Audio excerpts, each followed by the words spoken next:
Everyone, I'm Kerry Cassidy from Project Camelot and very happy to be here today. So I have Devara here with me and we're going to be talking about ancient Egypt in Sedona. And of course, I've been to Sedona many times and I've been to Egypt many times. So I thought this would be a lot of fun and very interesting. So welcome, Devara. Thank you. Thank you. And so what I'm going to do really quickly here is take a look at your bio. And we had some issues at the very beginning of the show today, so apologize for the slow start and for the late announcement, but we are live now. So you're a musician, author, composer, sound healer, teacher, intuitive, and you do readings, and 22 DNA activator. International multi-award musician, composer, author, teacher, speaker, and so on. And this is all on my website, projectcamelotportal.com.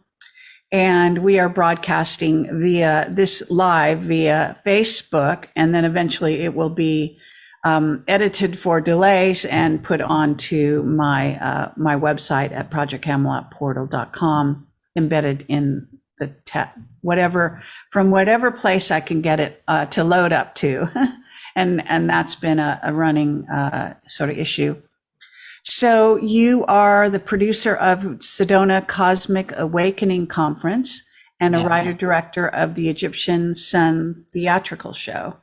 Yes. And you've composed over 15 solo CDs, activational DVDs, and you're the author of 4 books, Awakening the Chakras, Hand Drumming Rhythms from Around the World, Look Up, My Encounters with ETs and Angels, and Sedona Bases on the Rocks, founder of Ancient Egypt in Sedona. Yeah. So all of that is on my website. And what I'd like to do now is, actually, I have to go shut this door. And my I don't know what's going on with my video right now. My video has gone orange or some really weird color. So whatever they're doing to me right now. So looks a little more normal now. Okay, so this will have to be edited. Anyway, why don't you talk about yourself and what sort of augment all of that and sort of explain to us where you got involved in everything really that you're involved with. Well, I've been a musician since I was 15, played in rock bands actually for 20 years in New York City and all the nightclubs. And I was always fascinated with sound and how it heals you and activates you. So I studied pretty much on my own on sound healing. So now, as of being guided with many sound healing tools and sounds, that there's a lot of information I received downloaded from Egypt when I was there overnight in the Great Pyramid. And now I have probably about 5 or 6 sound healing CDs, and the what do you call it? Actually everything I do is activational. It transforms you into journeys. As in, like my Mayan CD, I won many awards for that. Jose Aguilar's favorite CD. He's a dear friend of mine before he passed, and he said it reminded, when he heard that, it brought him back to home, like to Arcturus. He said remembered his past lives, and I got that actually a lot from a lot of people. So all my music is very activational. Been into Egypt. It was the first time I was there. It was 1997, and magical things happened to me. It was just incredible. The beings that came to me, Thoth has come to me. I mean, when I was overnight in the Great Pyramid, Archangel Gabriel came to me and told me about the sacred codes. Kind of my life exploded after that. That was pretty amazing. So totally love Egypt. I recognized it from past lives when I was there the first time in 1997. I said, oh, in Hatshepsut's temple, I said, over here is where they used to teach the children. Over here is where the living quarters are. And I didn't even know anything about Hatshepsut at that time. And then I got a Akashic Records reading, and the lady, profound Akashic Records reader, and she said, you know, your sister was a queen, and your name was Neferari, and you used to teach the children in the courtyard, and one of the children was Moses. And I said, yeah, wow, that's that. And I remember when I was very young, my mother brought me to Catholic church, and they were talking about Jesus, and I said, at 5 years old, I said, what about Moses? So I definitely have a connection with Moses, and that's another book I'm going to be writing, where a lot of lies that have been happening with the scriptures. So I'm going to clear some stuff up there. So that's my next project. But the one I'm working on now, or actually I've just completed, is my Sedona Faces in the Rocks. And I actually found ancient Egypt here. It's been a 20-year project. I didn't think I was going to write a book, but everybody said, oh, when I sent my pictures out, they said, oh, you have to do the book. And here's the book, and there is a Sphinx you see right on the top. And Lovely. That's Sedona, Arizona. And I found 7 Sphinxes here. Yeah, it's pretty amazing. And I found actually 10 major gods and goddesses from Egypt here, all like statue figures, and they're hidden in plain sight. You know, when I show people what do you see there, they say rocks, because they don't look at them the way I do. And I'm half Native American, so we would always talk about the cloud people and the ancient ones, the rock people. So we could see in the rocks in a different way. So that's where it all kind of began. Okay, well, wonderful. I have to say that I've had very similar sounding experiences, more unique, unique to me, but nonetheless, amazing magical stuff in Egypt. Also seen Thoth, and I was there in 2012 at the, sort of I don't know what you want to call it, the resetting of the sort of time clocks, and incredible experiences in Egypt. I lead tours in Egypt, and I do that with Maria Wheatley. I don't know if you know who she is, but she's an expert dowser. So she brings her, bit of knowledge to it. And then also we have a wonderful guide that we bring with us as well, Egyptian, because you have to. So that we do that. So I was fascinated by the fact, I just stumbled on you. I don't remember if you sent me something or someone else told me about you. I'm not sure how we connected, but I love Sedona, and I have seen hiking around, definitely Faces in the Rocks. I can even imagine one of the Sphinxes, actually, one I can bring to mind. At least one of them. And I'm actually quite fascinated by what's called enchantment. And so I'll be curious to see what you know about enchantment, because I have some past life stuff that I'm aware of there.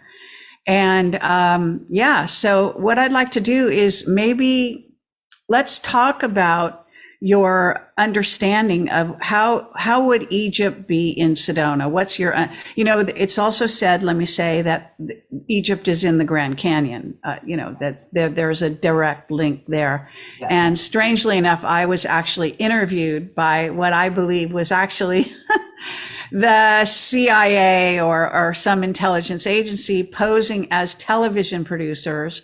I was invited to San Diego. They kept me in this sort of sound stage where they filmed me being asked direct questions by this interviewer who had the camera like right in my face for 2 hours straight, interrogating me about everything I knew about the Grand Canyon and the links to Egypt. And so there's definitely something going on there. And I was kind of surprised because, at least in my conscious mind, I was aware of it. I knew about it. Even Richard Hoagland talks about it, but I wasn't like, I'm no expert on it. You know what I mean? But for some reason, they wanted to tap into my intuitive, whatever it is, about Egypt. And I do have a very strong Egyptian connection. So I don't know, whatever they got there, but it was supposed to be as a host of a show, a TV show, but it wasn't. I just knew psychically and by the setup and all of that. I said, well, where are the other applicants, auditioning? I thought it was an audition. And they said, no, you're the only one. And it was really funny. So anyway, and then they had another guy sitting next to the guy interrogating me who was like staring at me with his eyes open the whole time, never looking away. He didn't even seem human. So that was a really weird setup. So what is it you know about Sedona and Egypt? Okay, well, Egypt is all over Sedona, all over Arizona. I have found there's hieroglyphs in Lake Powell in Arizona, which is 3 hours away. Grand Canyon is 2 hours away from here. I did the research on that. It's in my book, the information. Actually got pictures of Egypt and what they found, some of the relics they found in the Grand Canyon. And as I was doing the book, this lady that lives in Phoenix, she goes, is that like Little Egypt in Phoenix? I said, what? She said they found hieroglyphs in Phoenix, Egyptian hieroglyphs in Phoenix. And I said, okay, so working on this project for about 20 years, Egypt and Sedona, basically being downloaded information. I am intuitive, and I ask the rocks, and they tell me. I know it might sound crazy to some people, but they do. They are alive. They're the ancient ones. Mm-hmm. So they told me, I said, yes. They said it was over 10,000 years ago they were here, the ancient Egyptians, but they were not ancient. They didn't call themselves ancient Egyptians. They're from Enid, but they said were there in the Atlantean times. Mm-hmm. And that's how old these relics that I have found here in Sedona, thousands and thousands of years old. And they said what happened when the flood happened, a lot of people knew the Atlantis was going to sink and there was going to be a big flood. So when they went to a safe zone, they went to Egypt, where the Atlanteans built the Great Pyramids. This is what they told me. And they said it was a safe zone. So a lot of the ancient Atlanteans went there and brought their gods with them, the Egyptian gods, what they call the Egyptian gods now, with them, the major gods and goddesses, not the pharaohs. And they told me that the Great Pyramid, the three major pyramids in Egypt, are aligned, of course, with Osiris, or Orion, I'm sorry. And the middle pyramid, they told me, was a Stargate. And they built those pyramids to stabilize the earth so she would not shift her axis dramatically. Now, that's just one of the reasons. They have many reasons, many purposes, but that's why they thought it was safe to go there. The people from Atlantis thought it was safe to go there because it was anchored. They have told me about major generators below the Great Pyramid that they actually, in 1997, they told me to activate, which I did with my drum.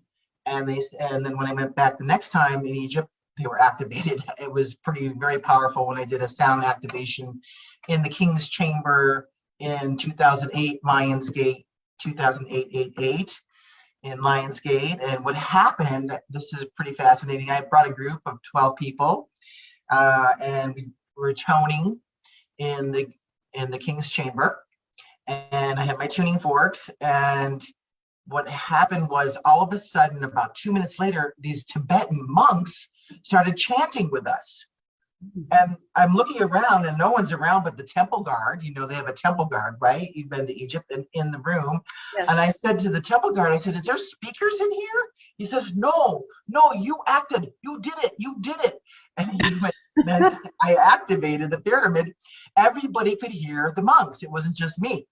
And it was pretty fat, and they were loud. And so I was pretty happy to know that the work I have done has worked. So we have, like you, a major connection with Egypt. I have many past lives there. And so when I got here in Sedona, I moved here 21 years ago. It was the second week. I was going everywhere, hiking. I just fell in love with the rocks. I felt so much home here, more so than the Mayan lands in Egypt where I've had past lives in. And second week, I said, I have to go to Boynton Canyon enchantment. So you mentioned that. And all of a sudden, swear to God, a white flash went over my car and transported me into Long Canyon, which is to the right, and I wanted to go left. Hmm. And all of a sudden I'm sitting there in the car, stopped, and I go, how did I get here? I said, I remember a white flash. I'm looking around and I'm going, this is very strange. This is not the way I want to go. And all of a sudden I started turning around and Spirit comes in and goes, go this way. And I said, okay, just show me where you want me to go. And led me to the Sphinx. And here's another picture of that Sphinx. I don't know if you can see it. It might be a little glary. I was just send you some pictures. Okay, yeah, it's a bit, there's a lot of shininess, but I think that people can kind of get it. So that was in Boynton Canyon. Did you say Boynton Canyon? That was actually Long Canyon. Long Here's a better, Canyon. yeah, Long Canyon. There. And where is Long Canyon? So when you're on your way to Boynton Canyon, you're down Dry Creek Road. There's a stop sign. Left, you go to Boynton Canyon, and right, you go to Long Canyon. Oh, right. Okay, I think I know where that is. And it's only between two mountains. You can't see it anywhere else. Exactly where he stopped me, or the boy stopped me. And I said, oh my God, thank you so much for showing me this. And the Sphinx faces east, just like the one in Egypt. Oh, wonderful. Yeah, putting these correlations together. So. Okay, so what about enchantment? Are you aware of any of the stories about that? Yes, I am. And they got new owners now. They're actually Chinese. Oh, no. Yeah, imagine that. But they, I don't think they, as far as I know, my friend worked out there and they said they were a very nice couple, family oriented. But what I do know, I know the old stories and they're, very kind of dark. And, but what I do know is the back of, well, I'm not sure how to explain it, but when you go into enchantment and there's a back and it says there's this big dome looking rocks. Right. Okay? And it says no trespassing. And there's one house there. Well, those dome rocks, they told me, Spirit guided me, and it said those are the Hall of Records, the for Sedona. And that's why they're hiding them. All the knowledge is there. Cool. So, yeah. Well, one thing I'm aware of on a psychic level, there was a massacre there that occurred of the Native Americans. There is ancient ruins. I went off trail one day right before enchantment. It's right there by, they call it Kachina woman. And I went to the left. I was guided there and I found these ancient Native American ruins in a cave. You can't see them from the road, but they're really not too far up. Mm-hmm. And I said, oh my God, look at this. It's very detailed. So I can believe that. I'm sure, Yeah, it's just one of the things that happened. And of course, we're going back in time. So you're going back as far as Atlantis. That's even further back than I'm talking. Right. So yeah, it's a very, very fascinating place, in my opinion. I really connect there, and I do have some Native American blood as well, I believe. Mm-hmm. So coming from my father, who has a mysterious background, but at any rate, and he had this incredible love for the Native American people and educated us about it when I was a child. So, and then we traveled in the Southwest. I live in California. I did live in Sedona. I don't know if you know this, for almost a year. It was like 9 months, I think it was. And, and I rented a house that at the time was a whole house, a beautiful house, quite big. And it cost less than my LA apartment at the time. Right. So that was very cool. Not anymore. Maybe not. But, I was there and I went through a snowfall in the beautiful area. I was in the Red Rock area. What year was that? You know what? I can't remember which the year was. It probably was back in, 2009 or so. Not sure I exactly. was here. I was Right. here. And well, as I say, I do recognize you. And, so I'm sure I saw you in various times I was there. I go there all the time. I try to go there absolutely every year. In fact, I'm overdue for going there this year. And I've spoken there several times and all of that. Well, So, I do a ancient Egypt found in Sedona drive tour. oh, Yeah. lovely. Yeah. That's So you wonderful. might be interested in that. It's fun and Yeah. pretty Okay. mind blowing. Yeah. Well, maybe I'll contact you next time. So just to tell people more about ancient Egypt in Sedona, what would they look for beyond, sort of faces in the rock and I guess about, I think it's called Pataki and all back there, right? Is Palaki. there, Palaki yeah, ruins. Yeah. yeah. So, do you have any, like there are some like spacemen carved there, kind of ET type beings carved there, some very interesting carvings, but you get, or at least I got the impression that they don't really show tourists everything, when I go on those little tours, but they don't. No, they talk about the cowboys. Yeah. So, So and the less than 100 years of history there. That's it. And actually, this is unknown. What I'm bringing up, this is unknown history. So this is going to expand Sedona's awareness and we're talking, like I said, thousands of years ago. Here is Thoth. I know you know Thoth. Yes. Look at that. Yeah. Very interesting. Okay. So that's in Sedona, huh? That's in Sedona. Wow. My new book has hundreds of pictures of faces in the rocks. And like I said, I found 9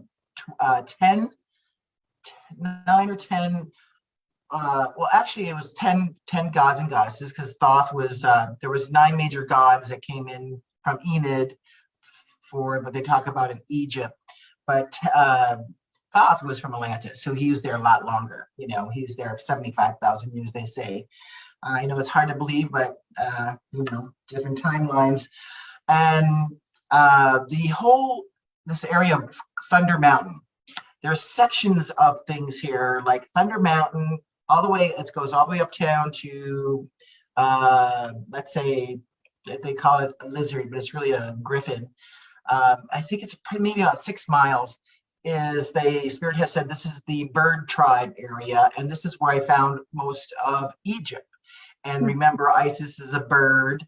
There's Isis Temple. I found Isis Temple. They showed me what it looked like in the ancient past. It was beautiful colors of red, turquoise, and gold.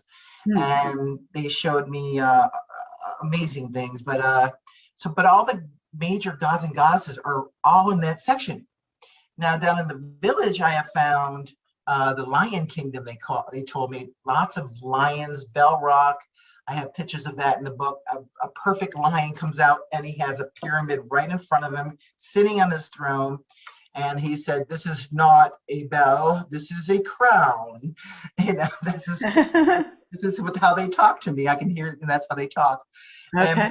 And he goes, "This is the Lion's Gate." And I said, "Okay." And then right up this about half a mile from there, I found Kuan Yin and Ganesh, and a baby Ganesh and The elephant. The elephant, yeah. I mean, I have the pictures of it. I wish I could.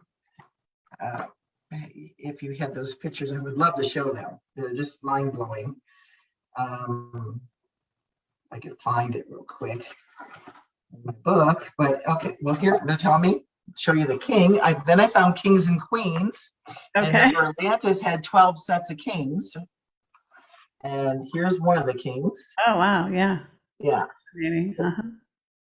And that's in the chapter. So when you did, just in terms of the book, the way you kind of laid it out and how you put these things on display, did you have a photographer that worked with you? Did you try to accentuate, like in a, I don't know, dark room or however, did you try to play with light at all? Or did you just, use a conventional, I don't know, camera and go out shooting? How did you? Yeah, it wasn't conventional camera. It was it's called shoot to the moon camera. So because a lot of things are really long distance. It's a Canon camera, highly professional, and All I right. took all the pictures. I've always been Okay, into cool. photography. I just didn't want to do it professionally, but I've always taken pictures of for weddings and people, but just friends. But no, I did all the photography, and I knew every time the certain lighting when you go out. I would go out, let's say 3 times, like morning, afternoon, and night, and see totally different things all the time. So the lighting is major, Yes, effect. absolutely. And changes. So what can you tell us about the vortexes and your understanding of how those might link up to Egypt? Because I'm sure you're aware of the vortexes. Oh yeah. And you know what I'm saying? Do you sense some kind of a connection with certain vortexes, more so with Egypt, or purposes they might have been used for back in the day? Well, they talk about 5 to 7 vortexes here. There's hundreds of vortexes, and they move around. They don't just stay in one spot.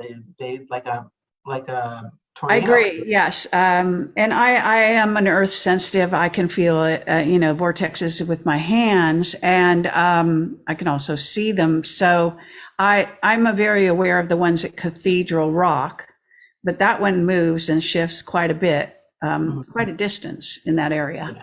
So I'm sure you're aware of that. Anything coming to mind or that you're aware of?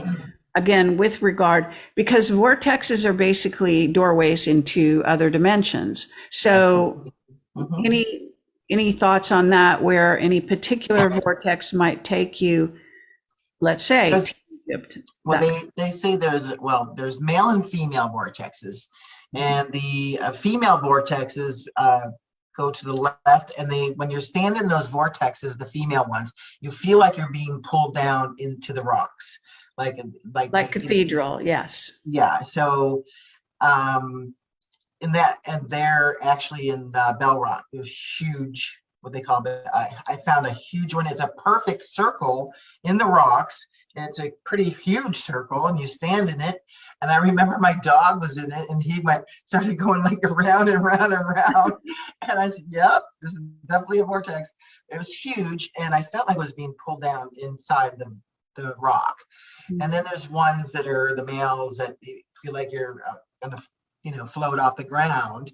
But I don't know of any certain portals. They hide a lot of things here, like you were saying. I think maybe the more powerful ones are ancient. I'm not sure. But my friend Drumbalo Melchizedek, he lives here, and he told me about the one in the Grand Canyon in the North Rim, which is interesting.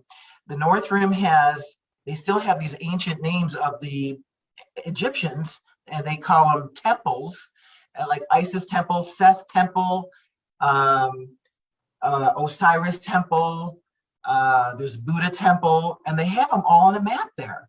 Now, that was about 10 years ago I got the map. I haven't seen it since, but they used to give away this map, and I still, thank God, I have a copy of it. But they have all these temples of lots of ancient Egyptian names. So Drumbo told me they went hiking one day, and they snuck in, because you're not allowed to hike there, this area, northern rim of Grand Canyon. And he went to the Isis temple, and they went into a doorway, and one of the girls went into inside another doorway, and she disappeared for an hour. Yeah, and they couldn't find her, they waited for her, but they were not sure what to do. And she came back out, and she said, "I just went to Egypt." Oh, right. Yeah. So the portals, as far that's the one I've heard is in the Grand Canyon, but they don't let you go there anymore, and they block you. Yeah. So that I did hear that there. I haven't heard anything about those portals taking you to Egypt here, but I'm sure there is. But who knows if they blocked them? It would make logical sense. So what about in terms of the Native American peoples there? because the Hopi are very connected to Sedona. I guess you probably know, and Oh, yeah. in theory, the Navajo as well. And I think there are some other Native American tribes. I don't know what tribe you're considered to be with or from. I'm Choctaw, which is actually um, in Louisiana. We mated with the Mayans. Ah, So that's my lifetime this time. But yeah, no, I know a lot of the Hopis, a lot of the shamans, and yeah, they talk about the rocks here as the ancient ones. Of course, they don't mention Egypt, but they, their story is they came out of the Grand Canyon when there was the flood. And they were there so long that they forgot their ancient history, but they remembered some of it. And they do have different names. Like there is one that I call Ra here, and they call it Hopi call it standing eagle. It's definitely a bird, and okay. and the cowboys call it coffee pot. Oh, coffee pot. Well, that's Yeah, one of the vortexes, I think. yeah. Well, there's vortexes all over, like I said, but Right. like I said, the Native American call it standing eagle, and I saw it. They told me it was raw. I don't know if you can see that. Okay. Here's the Ra. Here's the picture from Ra of Egypt, and he lost Yeah. his headdress. His headdresses would have been here, Right. and that's a bird. It's not a coffee Okay. pot.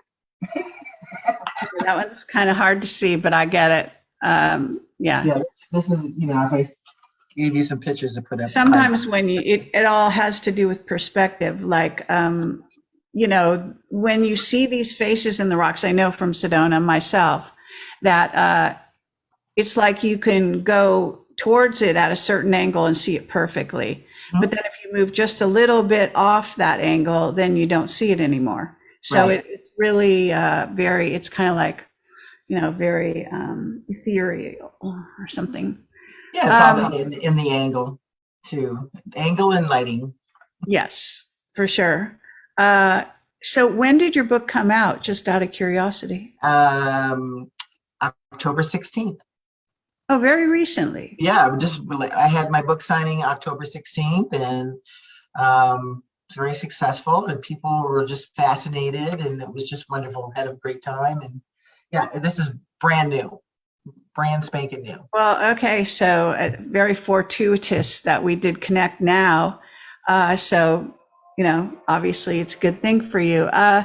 So what, in terms of, just talking about, is there any kind of, I don't know, any information that's come to you from about Egypt or about the civilizations back then that has made a big impression on you, or even a connection to a star system, whether it's Osiris or Sirius, or you know what I'm saying? Yes. Well, I'm definitely. I talk about that in my other book, Look Up. My encounters with ETs and angels. That my star family is from Sirius A. And Okay. they've actually brought me up into the ships and brought me to Sirius A, the sun. They live inside there. It's not what you think. It's not hot like what you think. And that's another long story. But I'm definitely connected with, yes, the ancient Egyptians. We're from Sirius, and Osiris. They told me is from Sirius, not Orion.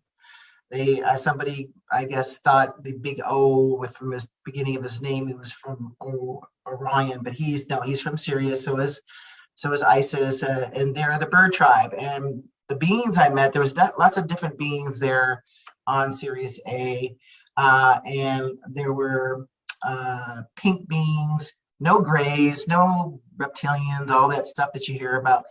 And I have another fascinating thing to tell you, but there's pink beings, and then I met bird beings. They were bird beings, actual head hair, white feathers for hair, and their eyes were golden triangles pointing down. And the love there was such the highest frequency. I said, oh my God, there's no fear, there's no hate. And I made them laugh because I said, oh my God, I can breathe here. Now we're in a higher dimension, right? And they all laughed. And what was interesting though, before they brought me into the ship, and then they brought me through a portal, and then they transferred me into another ship. And before I could go into that ship, there was this purple triangle-headed being, and he started floating around me. And I asked, "What is he doing?" And they said that he's looking for immoral implants because they are not allowed into the planet.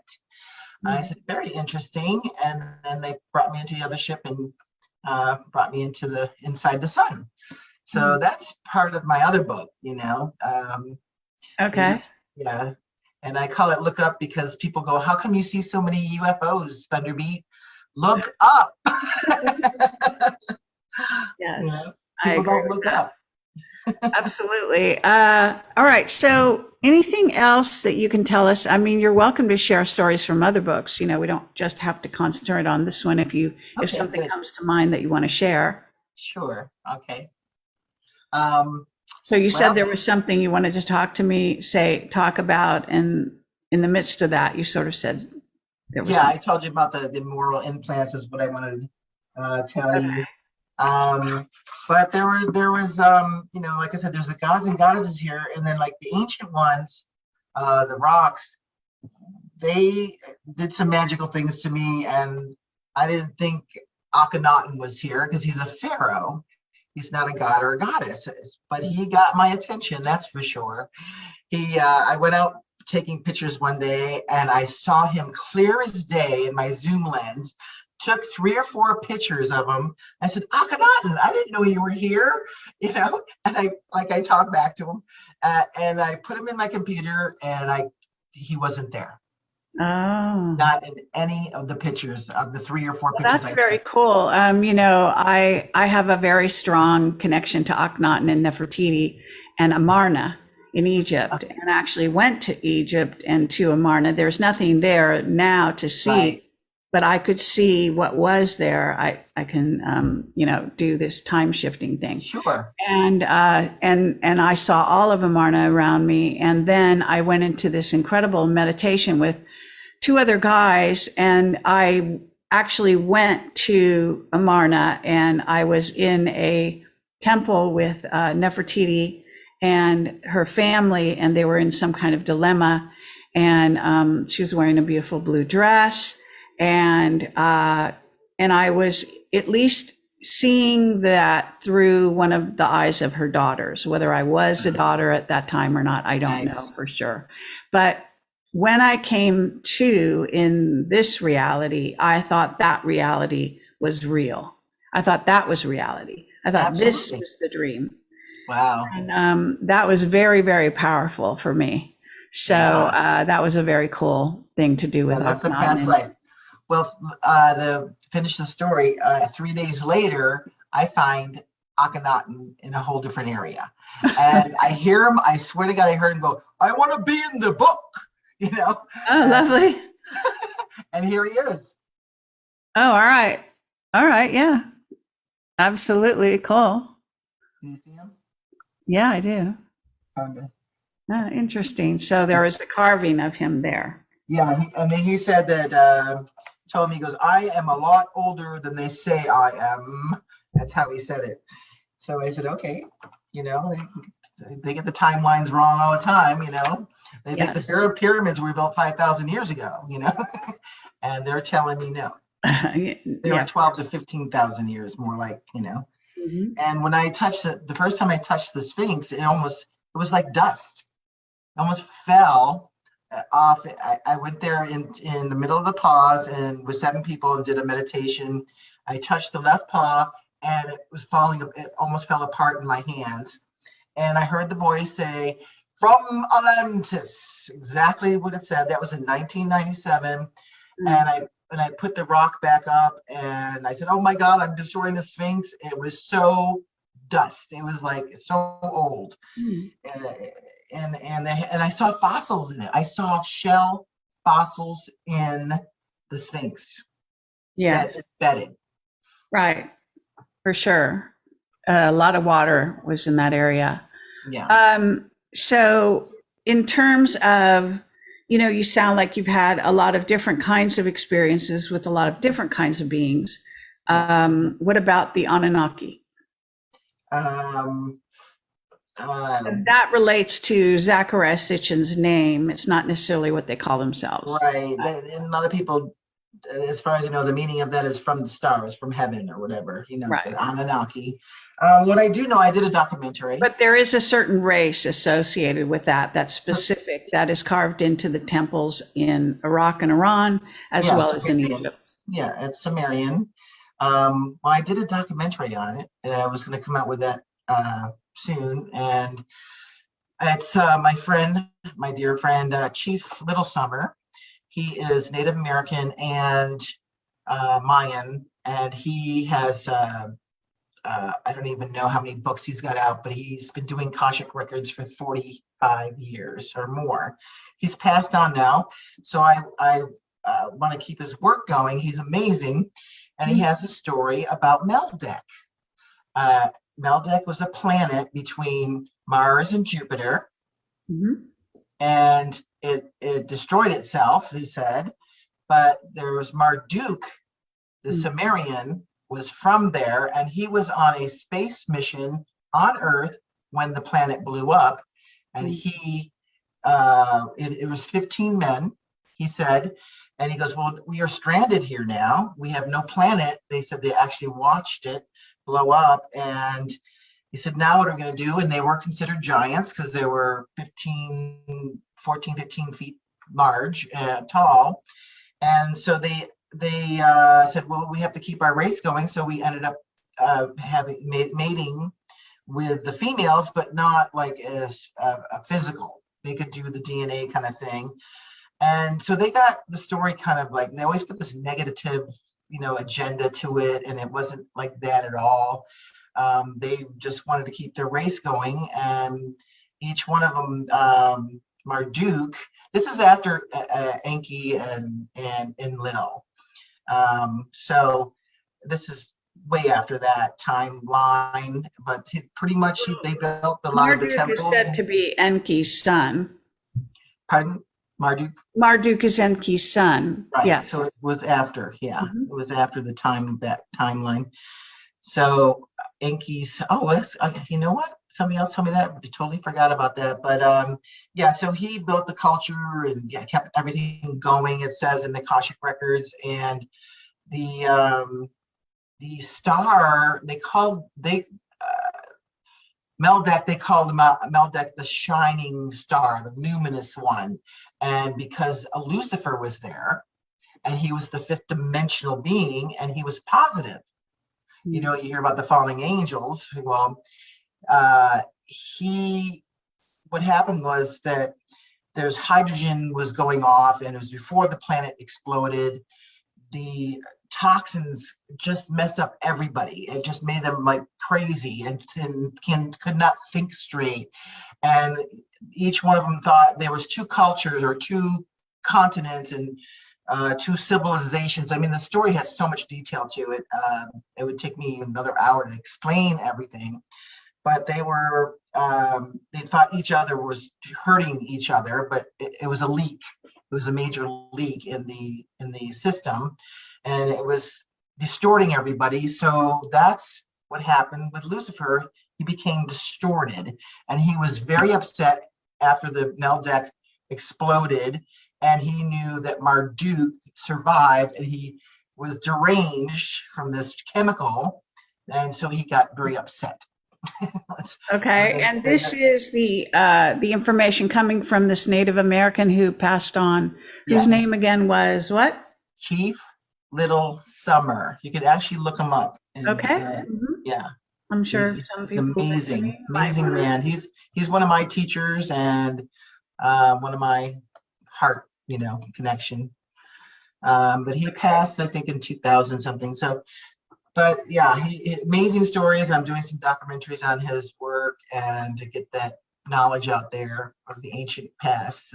I like the truth. So for sure. All right. So is there anything else in your books or to do with, because we're kind of focusing on Sedona and Egypt, anything particular that people that kind of want to follow this out can go and not only get your book, I guess, and take maybe even your tour? right? Yes, But is there absolutely. anything else that you can talk about in perhaps anecdotal about any particular areas of Sedona? Like the Red Rock area or like other areas? Well, they're all the major Egyptian gods and goddesses are in the Red Rock area. On pretty much 89A, which is our main street. We only have two streets here. It's not a big town, 89A and 179. So the Thunder Mountain area is where I found most of the ancient Egyptian artifacts, but there's some even out in Fake Canyon. They're kind of spread out here and there. But like I said, you could take the tour, which you could see the rocks in a whole different way, because I show you the pictures of ancient Egypt and the rocks.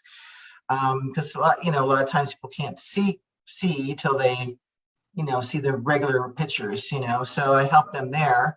Or you can buy the book, and once you look at that book and really study that book, even for a day, you can drive around and you go, oh, there it is. Oh my God, look at that one. I can see. And they start seeing in one day the rocks in a whole different way. That because people think they're just rocks, and there's there's Right. ancient ones there is what they are. Okay. Now, have you hiked into the back country at all? Because you can also take those, I don't know what you call them, dune buggies or whatever they're called. Do you go back in there? Have you gone back in those areas? Oh yeah, yeah. I've hiked many places. I've done a lot of off trail finding. There is dragons here. Dragons. There's a place they told me. I say the spirits. They said this is the Dragon Palace area. Mm-hmm. There's birds everywhere. They're all in my book, actually. The dragons, birds, kings and queens, high priests, guardians, Mm-hmm. and there was a couple ETs, but I didn't put them in the book. So. Now, what about the Grand Canyon area? Have you gone around that area as well? Yes, I have, but they don't allow you to hike where. It's gotten it's quite regimented. But back in the day, you've been there for quite a while, right? In the Sedona, Yeah, but I didn't really go hiking. right? Yeah, they actually cut that area off, the northern rim. Oh, it was funny here. Funny you mentioned that. They found a lot of the ancient relics in the Marble Canyon area, which is right outside of the Grand Canyon. And me and my fiance, we went to get a pass to go hiking over there. You have to have a special pass. And they told us, well, you have to go to Lake Powell to get the pass. I'm like, Lake Powell is 2.5 hours away. They said No. that's the only place they sell the passes to go into Marble Canyon. So if you think about it, 2.5 hours there, 2.5 hours there, that's 5 hours. Wow. They're really trying to slow people down from going into that area, and they're very strict. Now, what about the big meteor? There's a huge meteor that fell in that up north of Flagstaff in the area. Yeah, I've been there too. Mm-hmm. Yeah. So anything about that you might have heard or seen about that? The significance of that. When I first went there, my gut instinct said it wasn't a meteor. I don't know why I got that. I don't know. I said this is something totally different than they're telling you, but that's what I got. I don't know what it is, but it just everything just seemed really fishy. They hide the truth. Well, back in the day, and even now, they don't talk about it. But of course, various ET races do use large, even planetoids, like the way you would use a bowling ball, so to speak, and then they can throw them at a planet and cause a huge. Now we would call that a meteor, but it's not technically a meteor. That's actually a weapon. Right. You know what I'm saying? Oh So, my God. Yeah, that's what it felt more like. I said, this is like more of a bomb, right. and not a nuclear bomb. And I didn't know that information you just said to me, but it really just did not feel like a meteor. Yeah, they also have, they also use neutron stars. They send them through this a sort of a wormhole. They can send a neutron star, again, like using it as a weapon. Wow. And hit each other, other planets and various things. So there's a lot of things that we are not aware of in that way. This is from my contact, Captain Mark Richards, who's been in prison now for 35 Oh, yes. Oh, that's so sad. We can't get him And out. so, yeah, he knows a great deal about things that he's not supposed to know about, which is why he's a political prisoner. You might say an exo-political prisoner in Solano prison. Okay, so anything else, maybe even not necessarily to do with Egypt, but to do with Sedona. You know, Sedona has been a testing ground for the deep state, if you know, the secret space program in many ways, with regard to mind control and all kinds of things. Are you aware of this? I assume you are. Yes, there is definitely major groups here that you know, do the mind control. They just really attack a lot of the light workers here, making them tired, can't think straight. They come in and actually poison some of the people in their home when they're not there. They put poison in their water, in their food. Absolutely, yeah, I know. Yeah, because I'm one of them. All right. And they do experiments with groups of people actually in Sedona. I have you know, sort of I don't know, a contact that's sort of what we call a deep black contact. And he told me once, he said, do not come back to Sedona alone ever. Which is kind of an interesting thing to say. And, you know, I do love it so much, but I don't go there alone, actually, usually have someone with me, but it just happens to be that he said that. So I think that's kind of interesting. Yeah. He is the kind of person who would know a lot about their testing that they do, that try to mess with people there. Right. And another he lives here? No, but No. he knows, you know, he's a deep black agent, whatever you want to call that, from, you know, the secret space program. But, and he spent time there, and we were there together as well at one point. So this is when he told me that, when we were actually in Sedona. So let's see, there's also, this is kind of interesting. I don't know if you know who Ann Eller is. No. Oh, she's an author. She worked with, God, am I going to remember his name? A famous, you know, the guy who was in Close Encounters. So he actually came up with the name Close Encounters for Steven Spielberg for the movie. He's the one. He's a famous scientist. Anyway, she worked for him.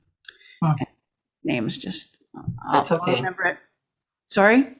That's okay. Anyway, just want to say that she, you know, has lived there a lot. I think she still lives there. Sometimes she lives there, and then sometimes she leaves and then comes back. But anyway, one of the things she told me, which I thought was kind of interesting, is that relationships in Sedona don't last very long a lot of times. There's a lot of sort of shifting around because people go through so many changes that, you know, so I wondered if you heard that. Well, yeah, well, it's pretty intense here. The energies, if you can't, I guess if you're, let's say, not in your power, you know, it's a lot of people come and they think they're going to live here and they can only handle 3 months and they're out of here. And they call it, yeah, if you're not ready, you'll get kicked out of Sedona. And it was funny when I first moved here, I rented a house and it was haunted. and I was telling all these people, I was trying to figure out what was going on. I was having poltergeists, and I was like, what is going on here? And they said, oh, if you're not supposed to be in Sedona, you're going to be kicked out. And I said, I don't think I'm going to be kicked out of Sedona. And then I told this one lady at one of these music parties that I was performing at. I told her about what's going on, and she said, just stay at my house.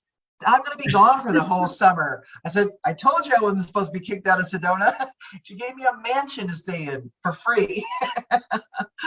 So and I've been here ever since. So, all right. So you got protected. yeah, That's nice. Okay.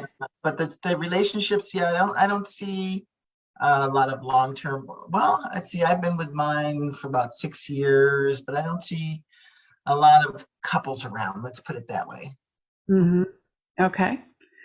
Let's see, what else? Anything else before we wrap this up? Anything else that you would like to say, that you would like to talk about with regard to Sedona, Egypt, anything specific, and to do with even current events or anything else? Well, let's see. I'd like to if you can go, and if you'd like to have my book or get my book, you can go to my ThunderBeat.com. And I do a Cosmic Awakening conference every April. It's our 6th annual, this coming up in 2022. That will be April 22, 23, 24. We usually have a lot of really let's say contactees talk, and we had people from space program, the secret space program. We had so it's pretty high vibe, very spiritual in the sense like the frequency is pretty high, and it's a lot of fun, and you meet your star family. Okay, very cool. So I'm showing your website right now just to show people Yes. some of the things you're offering here. And I guess there's one of your books and so on. So you're sort of an award-winning musician, it says. What kind of musician are you? You say you drummer, something else as well? Well, I play keyboards, and I'm a composer, and I've written, I've gotten, let's see, 3 or 4 awards actually for my Egyptian Sun theatrical show, the production and the full soundtrack. And actually an international award for that one. It was actually #1 in Barcelona, Spain for 3 months. That's cool. Yeah, but everything I do is journey music. It's sound activational. I have a chakra CD. That was actually #1 for many, many years. I'm the #1 Hemisync Monroe Institute artist for 10 years running. Lovely. So I've been playing for decades, and it's in my heart, where I design what is needed for the time on the planet. Like I have Ascension CD, I have a DNA activation CD for your 12 DNA. And then I do in personal private sessions, I can do them through Zoom, is the 22 DNA activations, which is the knowledge from the keys of Enoch. So it's the 22 RNA DNA codes, golden light codes. So they're very powerful, and it's a one-time lifetime session. So yeah, I'm doing many things and many busy. So they can contact me, and whatever, if they have any questions, they can go to my website and ask if they need any help. I like helping people. So. Okay, very good. Well, it's lovely to talk to you, and I'm glad we got a chance to connect. Had a little bit of trouble there. Yeah. Initially, some reason your emails didn't arrive, but we worked around it. So It's great to have you here, and thank you for sharing. Yeah. And I think people will find this quite fascinating. So stay in touch. And hopefully we can meet up in Sedona sometime. Absolutely. Thank you so much for having me on your show, Kerry. All right. Okay. Take care, everyone. And thanks for being here, and have a great weekend.